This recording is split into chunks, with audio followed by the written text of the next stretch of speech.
बहनों, मातृशक्ति को नमन। चैनल 24+ न्यूज़ के खास विशेष मनमोहक, हमारे जीवन को अच्छा बनाने वाला, हमें अच्छा इंसान बनने वाला, हमें इंसानियत की ओर ले जाने वाला और हमें एक सभ्य मानव बनाने वाला कार्यक्रम पुनरुत्थान में आप सभी का हार्दिक स्वागत है, अभिनंदन है, सत्कार है। पुनरुत्थान एक ऐसा कार्यक्रम है जिसके माध्यम से हम व्यक्ति के जीवन की दिशा बदलते हैं, जीवन को ऐसा व्यवस्थित बनाते हैं जिससे कि एक अच्छा इंसान बन करके वो समाज की सेवा करें। तो इसी क्रम के अंदर हम प्रतिदिन नए नए विषयों के साथ में प्रवेश करते हैं। तो आज हम एक ऐसे विषय को लेकर के प्रवेश कर रहे हैं जिससे कि हमारी जीवन की दिशा, जीवन की धारा, जीवन का लक्ष्य बदल सकता है।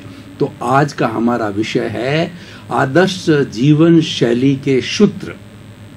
भाई और बहनों, दर्शकगण, श्रोतागण, सबसे पहले हमें देखना है कि आदर्श जीवन शैली किसे कहते हैं। आदर्श जीवन शैली वह होती है जो प्रकृति के करीब रहता है, प्रकृति के साथ में तालमेल बिठाना, प्राकृतिक बनना और प्रकृति की आज्ञाओं का पालन करना और सब कार्य समय के अनुसार करना, वो आदर्श जीवन शैली कहलाती है। क्योंकि प्रकृति ने इस तरीके से व्यवस्था कर रखी है कि इसके अंदर जन्म लेने वाले 84 लाख जीवा योनि बड़े कंफर्टेबली, बड़े आराम के साथ में 24 घंटे व्यतीत कर सकते हैं। ऐसी पूरी व्यवस्था हमारी इस प्रकृति माँ ने की है, इस नेचर ने की है। इसीलिए हम नेचर की पूजा करते हैं।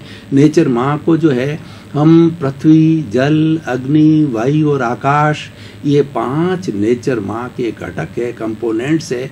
इन सब की पूजा की जा रही है। आज से नहीं, प्रारंभ से, जब से हमारा वैदिक युग प्रारंभ हुआ है, उससे पहले भी जाए तो मोहनजोदड़ो, हड़प्पा जो खुदाई हुई है, उसके अंदर भी ऐसे चिन्ह मिले हैं जिसके अंदर प्रकृति की वस्तुओं को, जिससे प्रकृति गवर्न होती है, जिसके द्वारा प्रकृति चलती है, उन सब की पूजा की जाती है। नदियों की, पहाड़ों की, वायु देवता की, अग्नि देवता की, जल देवता की और जो आकाश देवता की, सबकी पूजा की जाती। पूजा इसीलिए की जाती है, प्रकृति का सम्मान करते हैं, प्रकृति को माँ के रूप में मानते हैं और उसके नियमों का पालन करते हैं। तो हम ये निष्कर्ष के अंदर कह सकते हैं आदर्श जीवन शैली वह होती है जो प्रकृति के साथ में तालमेल मिटाकर बैठता है।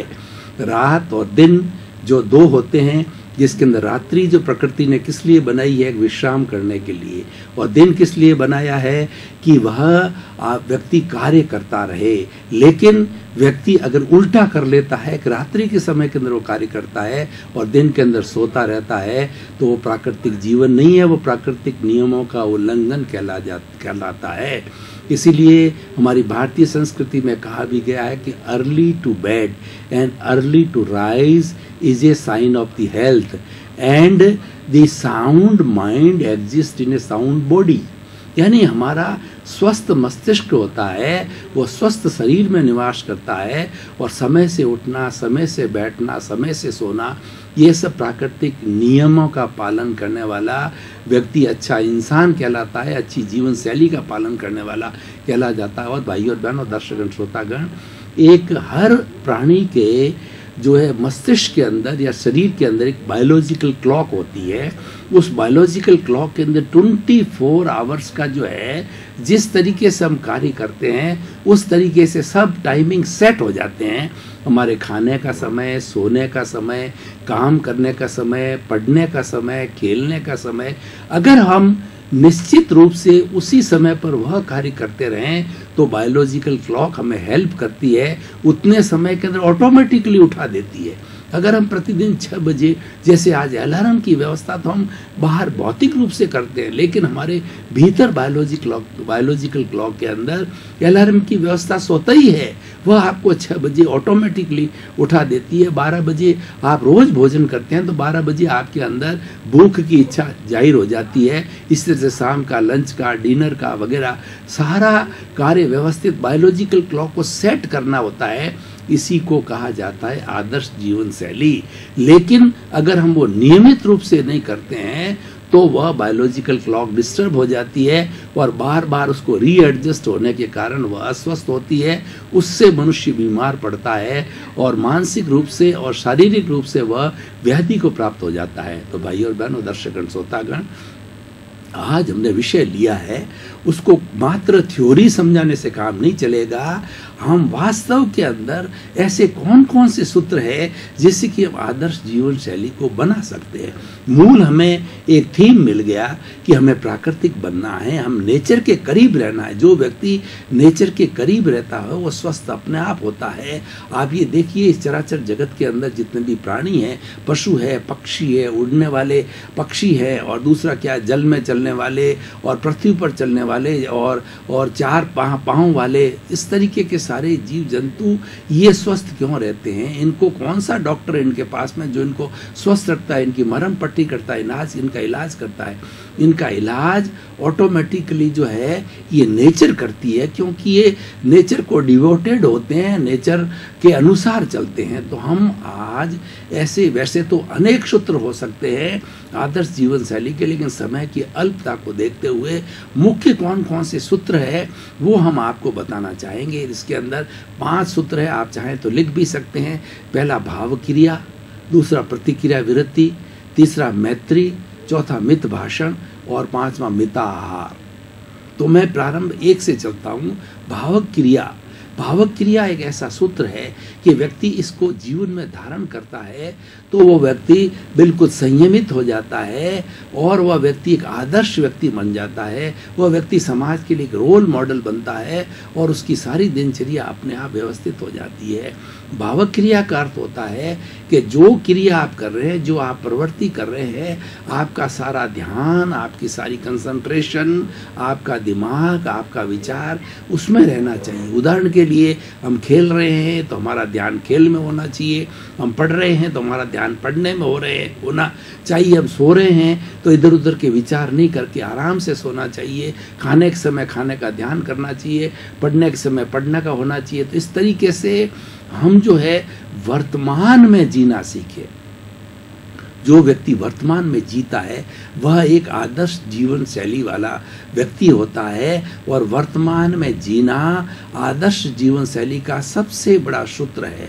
न तो हम भविष्य की जो है वो कल्पना करें, न जो है भूतकाल की विस्मृति करें। ये बात अवश्य, ये बात हो सकता है कि हमको आवश्यकता पड़े तो हम थोड़े समय के लिए जा सकते हैं, क्योंकि भूत, भविष्य, वर्तमान तीनों आपस में जुड़े हुए होते हैं और तीनों के कंपोजिट से हमारा जीवन बनता है। लेकिन भूतकाल में कितनी देर तक जाना, भविष्य काल में कितनी देर तक जाना, वहाँ से जाकर के और अपने इंफॉर्मेशन लेकर के पुनः हम वर्तमान के अंदर लौट आवे, ये भावक क्रिया कहलाती है। और भावक क्रिया अपने आप में एक तरह का ध्यान है। जैसे हम चल रहे हैं और हमारा ध्यान मात्र चलने में है और हम सड़क की तरफ देख देख के चल रहे हैं, उससे बहुत से फायदे भी है। सबसे पहला फायदा ये है कि कोई बेचारा छोटा मोटा जीव जंतु होगा तो उसको हम बचा लेंगे, उसके ऊपर पाँव नहीं देंगे। और दूसरा ये है कि हम चल रहे हैं सावधानी से, इधर उधर से कोई खड्डा आ गया तो अपने आप से जो है हमने बचाव कर लिया। और तीसरा फायदा ये है कि कोई हमारी गिरी वस्तु है, क्या अन्य की वस्तु गिरी हुई है, तो वह नीचे बराबर ध्यान देने से जो है वो वस्तु हमें मिल जाती है। तो इसको कहते हैं गमन योग। यानी जितना जितना हमारा जिस क्रिया के अंदर एक ही ध्यान रहता है तो वो योग बन जाता है, और ये सबसे बड़ा योग है। भावक क्रिया सबसे बड़ा योग है, और भावक क्रिया प्रतिदिन करने वाला, क्षण करने वाला साधक कहलाता है। और भावक क्रिया में रहने वाला साधक सबसे बड़ा योग का साधक कहलाता है, और वो अपनी सबसे बड़ी मंजिल है, वो मोक्ष को प्राप्त कर सकता है। इसीलिए भावक क्रिया में रहना हमारे आदर्श जीवन शैली का सबसे पहला और मुख्य सूत्र है। दूसरा है प्रतिक्रिया विरति। भाई और बहनों, दर्शकगण, श्रोतागण, इस विषय के अंदर, इस सूत्र के अंदर मैं बताना चाहूँगा आपको कि आजकल सारी दुनिया के अंदर इतनी झंझटबाजियाँ क्यों हो रही है। झंझटबाजी इसलिए हो रही है, कोई किसी को सहन नहीं करना चाहता, प्रतिक्रिया बहुत होती है। एक व्यक्ति ने अगर किसी को कुछ कहा तो उसके जवाब के अंदर वो 4 बातें और बता देता है, और इस तरीके से तू मैं की घटना और बढ़ते बढ़ते कोर्ट की कार्रवाई, लड़ाई झगड़ा लफड़ा उसके अंदर चला जाता है। लेकिन जो व्यक्ति प्रतिक्रिया विरति को रोकता है उस व्यक्ति को कोई परेशानी नहीं होती। उदाहरण के तौर पर भाई और बहनों, मैं बताना चाहता हूँ कि एक व्यक्ति क्रोधी होकर के आपको गालियां दे रहा है, अब उसको भान नहीं है, क्योंकि वो तो क्रोध की अवस्था में बेभान है।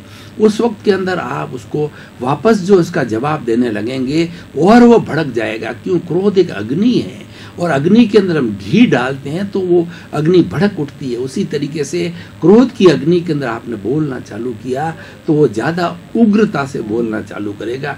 उस वक्त में आप प्रतिक्रिया को रोक दें, आप चुप रहे, 2 मिनट, 5 मिनट, 10 मिनट, जितना वो बोलता है उसको बोलने दीजिए। और आखिर व्यक्ति थकता है। हर वक्त आदमी क्रोध के अंदर नहीं हो सकता। जब वो ठंडा होता है, उसका माइंड एकदम कूल होता है, उस वक्त आपको बताना चाहिए कि इतना क्रोध नहीं करना चाहिए, तुम जो बात कह रहे हो वो बात इस तरीके से है, इसका कारण ये है, आपको मिसअंडरस्टैंडिंग होती हुई है, आपको ऐसे समझना चाहिए और इसका अर्थ यूं लगाया जा सकता है, ये सोच को इस तरीके से नहीं इस तरीके से करना चाहिए। तो वो आपकी प्रतिक्रिया व्यक्ति रुकने से आप उसके हितैषी हो गए और आपकी उसके अंदर अनबन रुक गई।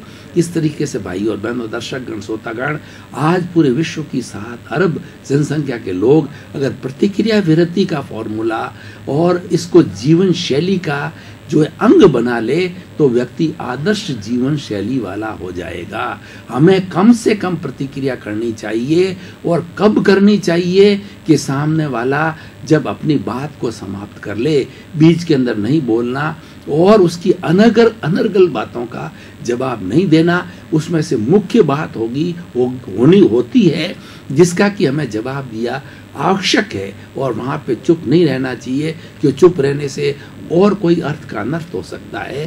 तो जो उसकी जो सारा बात का जो सारांश है वो अति शॉर्ट के अंदर जो है हमें उसको जवाब देना चाहिए। प्रतिक्रिया विरति आज हम व्यक्तिगत स्तर पर देखें, परिवारों के स्तर पर देखें, हमारे समाज के स्तर पर देखें, देश के स्तर पर देखें और विश्व के स्तर पर देखें, अगर सभी एक दूसरे की प्रतिक्रिया विरति को जो है वो अपना एक फार्मूला बना दे तो इस तरह की बीच के अंदर हमारे राष्ट्रों को भी देख लीजिए कि एक राष्ट्र ने कोई धमकी दी, दूसरा राष्ट्र 4 धमकियां देता है, फिर वो 8 धमकियां देता है। तो उसके स्थान पर उसको बड़े अहिंसा की नीति से समझाया जाए कि भाई जियो और जीने दो, आप भी जीना चाहते हो, हम भी जीना चाहते हैं, हम कोई नरसंहार नहीं करना चाहते हैं, हमारे नागरिकों का और तुम्हारे नागरिकों का मुख्य कार्य है आदर्श जीवन से जीना। इसीलिए ये प्रतिक्रिया क्यों की जाए, हम आपको किसी तरह का कष्ट नहीं देना चाहते हैं, तो आप भी अपने शांतिपूर्ण से अस्तित्व के साथ के अंदर आप शांत रह करके अपना जीवन जिए। तो दर्शकगण, भाई और बहनों, काफ़ी समय तक हम गहन चिंतन कर रहे थे, अब तरोताज़ा होने के लिए थोड़े समय का ब्रेक ले रहे, ब्रेक के बाद पुनः हाजिर हूँ।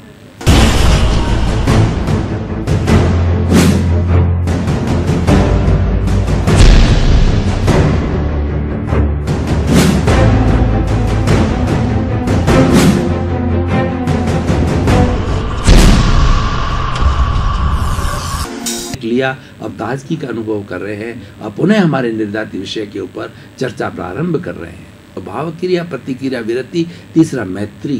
भाई और बहनों, दर्शकगण, श्रोतागण, मैत्री एक ऐसा टिप है, मैत्री एक ऐसा सूत्र है जो आप बड़े से बड़े दुश्मन को अपना मित्र बना सकते हो। और मैत्री की भावना जिस व्यक्ति के भीतर आती है उसके भीतर करुणा की भावना आती है और वो स्वयं आनंदित होता है, और मैत्री की भावना आते ही अगले व्यक्ति को मित्रवत समझता है। जब व्यक्ति एक दूसरे को मित्रता की भावना से देखता है, मित्रता की भावना से बात करता है, उसके बीच के अंदर संदेह नहीं होता है और वो दोनों व्यक्ति आपस में फ्रेंड्स बन जाते हैं, तो आपस के अंदर भाई के रूप में आ जाता है। ये मैत्री का फॉर्मूला, भाईचारे का फॉर्मूला है और ये लॉन्ग टर्म चलने वाला फॉर्मूला है। इससे प्रेम बढ़ता है, सद्भावना बढ़ती है और एक दूसरे के बीच के अंदर विचारों का अच्छा तालमेल होता है। और मैत्री सिर्फ मनुष्य के साथ नहीं की जाए, ये जगत के सब जीवों के साथ में मैत्री न की जाए। मैत्री होने का अर्थ ये है कि आपके मन के अंदर ये भावना होनी चाहिए कि मुझे किसी भी व्यक्ति को कोई कष्ट नहीं देना है, मन से कष्ट नहीं देना है, वचन से कष्ट नहीं देना है, और काया से कष्ट नहीं देना है, करने से, करवाने से, अनुमोदने से किसी को किसी प्रकार का कष्ट मुझे नहीं देना है। ये मैत्री की सर्वोत्कृष्ट परिभाषा हो गई। इसीलिए मैत्री के लिए कहा गया है कि प्राप्त मन वचन काया से जगत के किसी भी जीव को किंचित मात्र भी दुख न हो, दुख न हो, दुख न हो। ये मैत्री का फॉर्मूला होता है। और मैत्री में रहने वाला व्यक्ति जो है हमेशा आनंद का जीवन जीता, उसका कोई शत्रु नहीं होता है। जो सबको अपना मित्रवत समझता है उसका कोई शत्रु नहीं होता है। और कोई अगर व्यक्ति उसके साथ में शत्रुता रखता भी है तो शत्रुता डिसॉल्व हो जाती है। क्यों? कि वो उसके दिमाग के अंदर ऐसी कोई विचारधारा ही नहीं है। मनुष्य का मनुष्य के साथ के अंदर जो विचारों का संप्रेषण होता है उसकी बात का अदृश्य रूप से प्रभाव पड़ता है। इसीलिए मैत्री के भाव रखने वाला व्यक्ति एकदम शत्रुता को दूर कर लेता है, उसका कोई शत्रु नहीं होता है। भावक क्रिया, दूसरा प्रतिक्रिया विरक्ति, तीसरा मैत्री। मित भाषण, भाई और बहन, दर्शकगण, श्रोतागण, कितना सुंदर फॉर्मूला आदर्श जीवन शैली का है कि हम मित भाषण यानी हम इतना बोलें जितना आवश्यक हो। बोलना भी आवश्यक है, लेकिन कितना बोला जाए, नपे तुले शब्दों में बोला जाए और मीठा बोला जाए, मृदु बोला जाए। हमारी वाणी में कर्कशता नहीं आनी चाहिए। वाणी के लिए कहा गया है ऐसी वाणी बोलिए मन का आपा खोए और औरन को शीतल करे और आप शीतल होए। ऐसे बोला जाए जिससे कि हम भी एकदम कूल ठंडे ठंडे हो जावें और सामने वाला व्यक्ति भी आनंदित हो जावे, उसके मन के अंदर ठंडक पहुंचे। इस तरह की भाषा बोलनी चाहिए। और मित भाषण के अंदर हमें गागर में सागर भरना चाहिए। यानी ऐसी प्रैक्टिस कर लो जीवन के अंदर कि सार युक्त बोला जाए। गागर में सागर की कहावत क्या बनी है? हम आधा घंटा बातचीत कर सकते हैं, लेकिन उसका निचोड़ निकालना हो तो एक सेंटेंस के अंदर भी निकाला जा सकता है, एक शब्द में भी निकाला जा सकता है। उदाहरण के तौर पर भाई और बहनों, मैं बताना चाहता हूं कि हम किसी व्यक्ति को ये शिक्षा देना चाहते हैं कि, और उसके लिए लगभग हमने आधा घंटा तक अपना वर्कशॉप रखा और उसको बताया कि हमें जीवन के अंदर इस तरीके से रहना चाहिए और रह करके और सबके साथ में एडजस्ट होकर के चलना चाहिए। उस आधा घंटा की बात को हम केवल एक शब्द के द्वारा संयमा खलु जीवनम, संयम ही जीवन है, अगर उसको सूत्र दे देते हैं तो वो आधे घंटे का निष्कर्ष हो जाता है। क्या आपने कभी सोचा कि ये टॉपिक्स बनाए जाते हैं, ये शीर्षक बनाए जाते हैं, अध्याय के शीर्षक बनते हैं और पेपर के शीर्षक बनते हैं, हर चीज़ का शीर्षक बनता है। वो शीर्षक सेल्फ एक्सप्लेनेटरी होना चाहिए और वो गागर में सागर भरने वाला होता है। एक शीर्षक के ऊपर एक पुस्तक लिखी जा सकती है, एक शीर्षक के ऊपर एक पेपर लिखा जा सकता है, एक शीर्षक के ऊपर घंटों पर बोला जा सकता है। तो भाई और बहनों, ये मित भाषण की बात है, शॉर्ट एंड स्वीट। जितना हम शॉर्ट एंड स्वीट और सार युक्त बोलेंगे उतना जो है हमारी क्रेडिट बढ़ेगी और उसके साथ साथ में हमारी जो प्राण ऊर्जा है वह समाप्त नहीं होगी। क्योंकि भीतर जो है हम प्राण ऊर्जा का जो है सेविंग करते हैं, प्राण ऊर्जा का क्रिएशन करते हैं, उत्पादन करते हैं, तभी हम बोल सकते हैं, तभी हम सोच सकते हैं, तभी हम हमारे जीवन की हर प्रति को प्राण ऊर्जा के द्वारा करते हैं। और ये प्राण ऊर्जा 4 चीज़ों से बनती है कि पानी, भोजन, वायु और उसके साथ के अंदर जो हमारा अग्नि, इन सब चीज़ों से मिलकर के धूप, जिसको धूप कहा जाता है, धूप, वायु, पानी और भोजन, चारों चीज़ें मिलकर के हमारी जो है एनर्जी, विटेलिटी बनाती है। ये हमारी प्राण शक्ति बनाती है जिससे हम सारा कार्यकलाप करते हैं। तो हमारा 5वां जो विषय हो गया है मिताहार। आहार के लिए कहा गया है कि जैसा अन्न वैसा मन।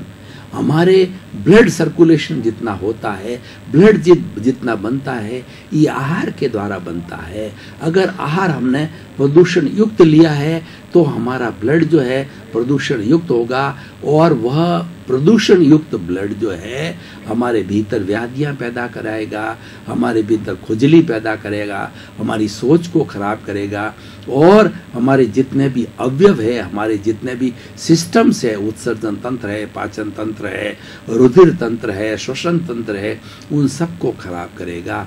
इसलिए भोजन का जो है मिताहार, भोजन के लिए कहा गया कि हित, मित और ऋत लेना चाहिए।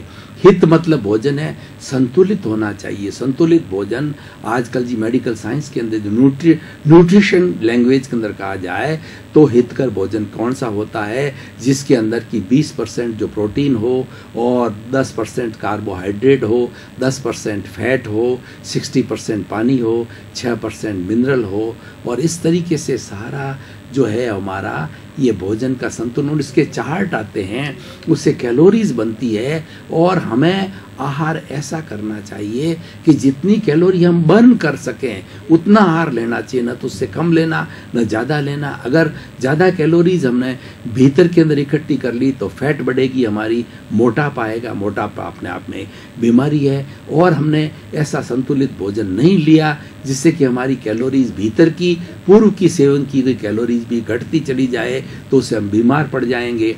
तो इस तरीके से ये आहार के लिए कहा गया हितकर आहार, और मित का मतलब मात्रा में करना चाहिए। आहार, हमारा जो आहार है ये हमारे पेट के अंदर जाता है, और पेट के हम 4 भाग करें तो 2 भाग के अंदर ठोस आहार करना चाहिए, 1 भाग पानी के लिए होना चाहिए, 1 भाग वायु के लिए, गैस के लिए रखना चाहिए। अगर हमने जो है वो भोजन ज़्यादा कर लिया तो वायु के लिए जगह नहीं होती है, अजीर्ण हो जाता है, हमारे सीने के अंदर दर्द हो जाता है, हमारे गैसें बनती है, हम छटपटाते हैं और हम जो है कंफर्टेबल फील नहीं करते हैं। इसीलिए 2 भाग ही आहार करना चाहिए, 1 पानी और 1 वायु के लिए छोड़ना चाहिए। तो ये हो गया हित, मित और ऋत। ऋत का मतलब ऋतु के अनुसार, अगर गर्मी की ऋतु है तो ठंडा भोजन करना चाहिए, अगर सर्दी की ऋतु है गर्म भोजन करना चाहिए, बासी नहीं करना चाहिए, गरिष्ठ भोजन नहीं करना चाहिए, और भोजन के अंदर सारे मिर्च मसाले या जो भी चीज़ें पड़ती है वो शुद्ध होनी चाहिए, घर में पकाया हुआ होना चाहिए। तो इस तरीके से ये हमारे 5 सूत्र हैं। अब हम थोड़ा सा जो हमारे पास बचा हुआ समय है उसके अंदर आज के प्रेजेंट सिनेरियो हमारा कैसा है, आज हमारी लाइफ स्टाइल कैसे बदल गई है, उसकी बात करना चाहेंगे कि आज व्यक्ति की लाइफ स्टाइल पूरी अप्राकृतिक हो गई है। व्यक्ति 24 घंटे एसी के अंदर रहता है, घर में एसी होती है, कार में एसी होती है, और उसके साथ साथ के अंदर ऑफिस के अंदर एसी होती है। उस व्यक्ति को कभी धूप मिलती नहीं है, धूप को देखता नहीं है। धूप में विटामिन डी होता है, उससे हमारी प्राण शक्ति जो है होती है, और धूप से हमारी जठराग्नि होती है, भोजन अच्छा पचता है। तो जो व्यक्ति इस तरीके से अप्राकृतिक हो गया उसकी जठराग्नि कमज़ोर होती है और वह व्यक्ति मोटा हो जाता है, उसको विटामिन डी नहीं मिलता है। डी नहीं मिलने का हड्डियों की शिकायत चालू हो जाती है, व्यक्ति में शरण चलना, व्यक्ति में कंपन आना, इस तरह की बहुत सी बीमारियां सूर्य की रोशनी न मिलने से होती है। इसीलिए हमें जो है वो एसी कब यूज़ करना चाहिए, बहुत ज़्यादा मई जून का महीना है, बहुत ज़्यादा गर्मी थोड़े समय के लिए कर लिया, लेकिन शेष समय के लिए हमें इस तरीका अप्राकृतिक काम, और जैसे फ्रीज की बात करें तो हर वक्त 2-2, 3-3 दिन का भोजन और सब्जियां उसके अंदर रखी जाती है, उसमें कई तरह के कीटाणु पैदा हो जाते हैं। ये हमारा अप्राकृतिक जीवन है। ये लोग, ये हमारी वेस्टर्न सिविलाइजेशन है। वेस्टर्न सिविलाइजेशन के लोग जो है वो मांसाहार ज़्यादा करते हैं, 4-4, 5-5, 7-7, 15-15 दिन का गोश्त जो है वो फ्रीज के अंदर एकत्रित करके रखते हैं। लेकिन हमारी ये शैली नहीं है, हमारी शैली तो शुद्ध पका कर खाने की है। तो हम वो लकड़ी, जो पुराना समय को देखें तो हमारी चूल्हों पे जो लकड़ी को जला करके और हमारी रोटी बनाई जाती थी, सब्जी बनाई जाती थी। अब मान लीजिए वो समय निकल गया है, गैस पर ही बनाए तो हम ताज़ा भोजन करके खाएं। तो ये ताज़ा भोजन है, ये हमारी जो आदर्श जीवन शैली के लिए आवश्यक होता है। उठने और सोने का समय को देखिए, आज कितनी जीवन शैली बन गई है कि आदमी कभी अपने आप पर नियंत्रण, अपने आप पर संयम करता ही नहीं है। रात को 12 बजे 2-2 बजे सो रहे हैं और दिन को 10-10 बजे उठ रहे हैं। उससे क्या था, हमारी बायोलॉजिकल क्लॉक होती है वो सारी डिस्टर्ब हो जाती है और व्यक्ति की जो कर्म या शक्ति है, जो एफिशिएंसी, वो डाउन हो जाती है और कम उम्र में वो बूढ़ा लगने लग जाता है। वो पहले कहा जाता है कि सवेत जीवनम, यानी 100 वर्ष तक आप जिए। 100 वर्ष की आयु गिनी जाती थी। पहले 25 जो ब्रह्मचर्य आश्रम, दूसरे 25 साल जो गृहस्थ आश्रम, और तीसरे जो 25 साल वानप्रस्थ आश्रम, और चौथे 25 साल संन्यास आश्रम। लेकिन आज बिगड़ी हुई जीवन शैली से व्यक्ति जो है गृहस्थ आश्रम के बाहर निकलता ही नहीं है, वानप्रस्थ की बात उसके भीतर आती नहीं है, क्योंकि उसकी जीवन शैली से उसके विचार इतने कलुषित हो जाते हैं, वो सेल्फ सेंटर्ड हो जाता है और जीवन के अंदर इंद्रियों का सुख है उसके चारों तरफ वही करता है। समाज की सेवा नाम का उसका कंसेप्ट और जो वानप्रस्थ और संन्यास की बात उसके जीवन में आती नहीं है। तो ये चारों जो हमारे जीवन के क्लासिफिकेशन विभाग किए गए हैं, आदर्श जीवन शैली के आधार पर किए गए हैं। दर्शकगण, श्रोतागण, भाई और बहनों, पुनरुत्थान कार्यक्रम आपका जो है एक पसंदीदा कार्यक्रम बनता जा रहा है, क्योंकि इसमें ऐसे ऐसे विषय के ऊपर वार्ता की जाती है कि समय आधा घंटा का कैसे निकल गया न आपको पता पड़ता है न मुझे पता पड़ता है। क्योंकि पुनरुत्थान कार्यक्रम का जो मुख्य लक्ष्य है जगत कल्याण का है। सर्वे भवन्तु सुखिनः सर्वे भवन्तु निरामया। इस संसार के समस्त जीव, 7 अरब की जनसंख्या सुखमय हो, आनंदमय हो, स्वस्थ हो और एक दूसरे के साथ में जो है आराम से जीवन व्यतीत करे। आपका जीवन आनंदमय हो, मंगलमय हो, आपके प्रति मंगल भावना शुभ।